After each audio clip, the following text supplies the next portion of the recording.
তারপর আবার বেঁধে নিয়েছি। তো খুবই সিম্পলভাবে সাজলাম। এটাই হচ্ছে আমার ষষ্ঠীর look. Hello everyone, welcome back to my channel. তো আজকে হচ্ছে মহাষষ্ঠী। তো সকাল থেকে খুব জোর কাজকর্ম চলছে, কারণ সপ্তমী দিন আমাদের ঘরে মা দুর্গাকে একটু ফুল দেওয়া হয়, তার জন্য খুব জোর চলছে কাজকর্ম। আর আজকে ঘুম থেকে উঠে একটা সুন্দর জিনিস উপহার পেলাম। কলিং বেল বাজলো, হঠাৎ করে বর বললো যাও দিকে দরজাটা খোলো, কি এসেছে নিয়ে নাও। তো নিয়ে নিয়েছি। নেওয়ার পর একটা গিফট পেলাম সকাল সকাল, যেটা আমার মুডটা একদম ভালো করে দিয়েছে, মানে মহাষষ্ঠীটা একদম সুন্দর করে দিয়েছে। এটা হচ্ছে এটা, গজরা। ও আমার জন্য গজরা অর্ডার করেছে। আমি কিন্তু রিয়েলি জানি না, আমি কিন্তু সত্যি জানি না গজরার ব্যাপারে। ও আমাকে সারপ্রাইজ গিফট করেছে গজরা। তো এটা আমার জন্য খুবই খুবই খুবই খুবই স্পেশাল, খুবই ভালো লেগেছে। যখন কেউ না কোনো কিছু গিফট করে না, আমার সত্যি খুব ভালো লাগে। আর এরকম গিফট আরও বেশি ভালো লাগে। এটা অনলাইনেই গজরা পাওয়া যায়, এনেছে। এটা নাকি আমি পুজোতে পরবো। তো আমি এটা দেখে না এত খুশি হয়েছে, তোমাদেরকে কি বলবো। তো যাই হোক, এটা গিফট পেতে খুবই খুশি। তো আজকে মহাষষ্ঠী, তোমাদেরকে জানাই অনেক অনেক শুভেচ্ছা, হ্যাপি দুর্গা পূজা। তো আজকে দিনটা এখান থেকে স্টার্ট করলাম। কাজকর্ম যেগুলো আছে এগুলো আমি কিছু এবার মানে ভিডিও করতে পারিনি অ্যাকচুয়ালি। এক তো স্ট্যান্ড আমার ভেঙে গেছে, আর মানে কিছু ভিডিও করতে পারছি না, সময়ে হচ্ছে না। তো যাই হোক, আজকে ভিডিওটা এখান থেকে স্টার্ট করছি। তো আজকে ষষ্ঠীতে কোথায় যাই কোথায় না সব কিছুই তোমাদের সাথে শেয়ার করব। তো এবারে এখন যাই কাজকর্মে। টান করে দুপুরে খাওয়া দাওয়া করে বসেছি। ও বাজার টাজার হয়ে গেছে পুজোর, এখন সব কিছু গুছিয়ে গাছিয়ে রাখবো। চলো তো দেখি কি কি করে। কাল হচ্ছে মহাসপ্তমী আর আজকে হচ্ছে ষষ্ঠী। তো আজকেই কালকে আমাদের ঘরে যেহেতু পূজা হবে, সকাল থেকেই ধোয়া পরিষ্কার সব চলছে। আর এখন পর্দা যা যা ধোয়া হয়েছে সবকিছু লাগাবো। তো ঘরে পূজা হলে সবকিছু পরিষ্কার করতে হয়। আর মা আসলে তো সবকিছু সুন্দর করে রাখতেই হবে, বছরে একবার মা আসেন। তো কালকে হচ্ছে আমাদের ঘরে সপ্তমী পুজো। এবারে পর্দা টর্দা লাগিয়ে দিই। আবার ডাবল ডাবল করে লাগাতে হয় আমাদের, কারণ মহাশয় ঘুম থেকে উঠে যান। চলো আরেকটা আছে স্যার, তারপর লাগাবো। এখন লাগাবো পর্দাগুলো। এদিকে দেখো আওয়াজ পাওয়া যাচ্ছে, আমাদের বাড়ির সামনে যে পুজো প্যান্ডেলে ঢাক ঢোল বাজা শুরু হয়ে গেছে। তো এইগুলা লাগিয়ে আর বেশি লেট করবো না, এগুলা লাগিয়ে আর বেশি লেট করবো না। এবার রেডি হয়ে যাব। তো রেডি হয়ে যাব পুজো প্যান্ডালে। ষষ্ঠী দাঁড়া বাবা, শাড়ি ফুটো দেয়নি তো। আজকে হচ্ছে ষষ্ঠী, তার জন্য ষষ্ঠীর জন্য একটা শাড়ি পরে নিয়েছি। পাড়ার প্যান্ডেলে যাব। আজকে হচ্ছে উদ্বোধন হবে, উদ্বোধনী প্রোগ্রাম হবে আর কি। তো সবাই বলেছিল লালপাড় শাড়ি, কিন্তু আমার লালপাড় শাড়িগুলো এত ভারী এত গরম, আমি সত্যি পারছিলাম না। তার জন্য একটা পাতলা সিল্কের মধ্যে শাড়ি পরেছি। তো এখনো রেডি হয়নি, জাস্ট একটু মেকআপ স্টার্ট করেছি। অল্প অল্প মেকআপ করবো। দাঁড়া বাবা, যাবি না? যাবি না। হয়ে গেছি। প্রথমে চুলটা ছেড়েছিলাম, এত গরম লাগছে এত গরম লাগছে, তারপর আবার বেঁধে নিয়েছি। তো খুবই সিম্পলভাবে সাজলাম। এটাই হচ্ছে আমার ষষ্ঠীর লুক।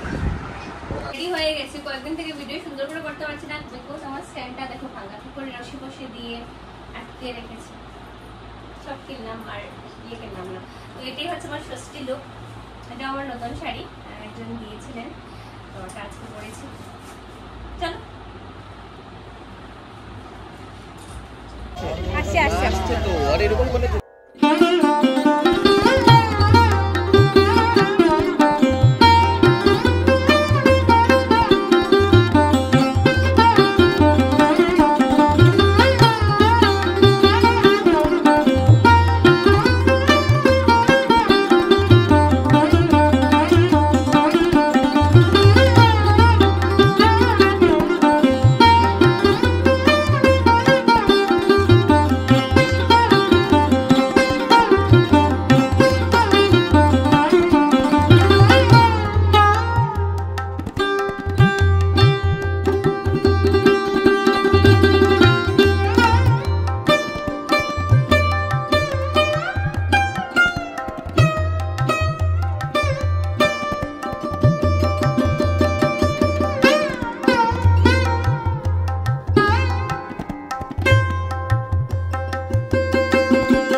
আপনজনে আমরা অনেকটা সময় ছিলাম।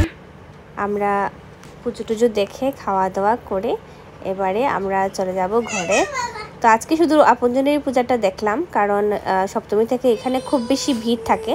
আজকেও ইভেন অনেকটাই ভিড় ছিল, তার জন্য আজকে শুধু এই পুজোটাই দেখলাম। আর বাকি সপ্তমী থেকে তোমরা তো দেখতেই পারবে, সব ভিডিওস আমি শেয়ার করব, কোথায় যাব কোথায় না, কি সপ্তমীর লুকটা আমার কীরকম থাকবে, অষ্টমীর লুক কীরকম, সব কিছু তোমাদের সাথে শেয়ার করব। তো খাওয়া দাওয়া সেরে এবারে চলে যাব হচ্ছে ঘরে। তো তোমাদের সাথে দেখা হচ্ছে সপ্তমীতে। তো তোমাদেরকে জানাই শুভ ষষ্ঠী আর সপ্তমী দুটোরই শুভেচ্ছা। Happy Durga Puja to you all.